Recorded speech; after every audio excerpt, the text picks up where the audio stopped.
لطالما تسابقت الدول والأمم على مر التاريخ لاختراع أسلحة جديدة أو تحسين ترساناتها العسكرية، فمن الهراوات والسيوف والرماح والمنجنيق وحتى ظهور البنادق والمدافع، سار تطور الأسلحة بوتيرة متسارعة للغاية، خاصة بعد الثلث الأول من القرن الماضي. نتناول بعض الأسلحة النارية التي يجري تطويرها حاليا والتي تبدو جديرة بأفلام الخيال العلمي أكثر من الواقع.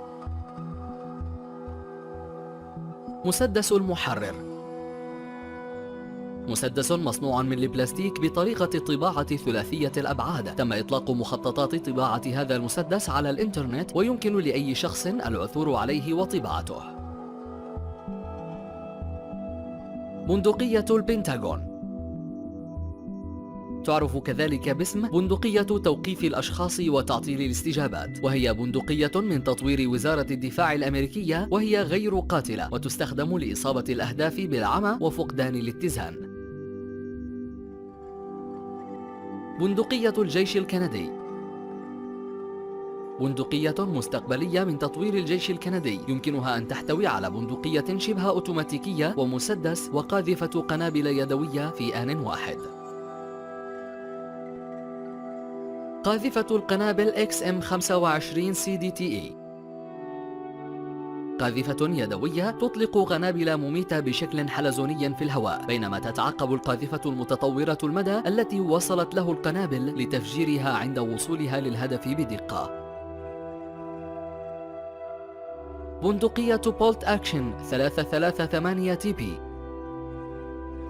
تعتمد البندقية الفريدة من نوعها على تقنية الدقة الموجهة، والتي تحسب مدى الهدف وتقوم بتعديل السلاح بشكل أوتوماتيكي لإصابته بدقة، ويبلغ ثمن البندقية الواحدة $50,000.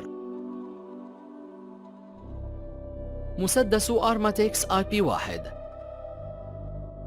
يتميز بشيء فريد، حيث لن يستطيع غيرك استخدامه أو إطلاق النار منه، لأنه يتطلب تواجد الساعة الملحقة به، والتي تعمل ببصمة الإصبع في نطاق 25 سنتيمتر كي يسمح لحامله بإطلاق النار.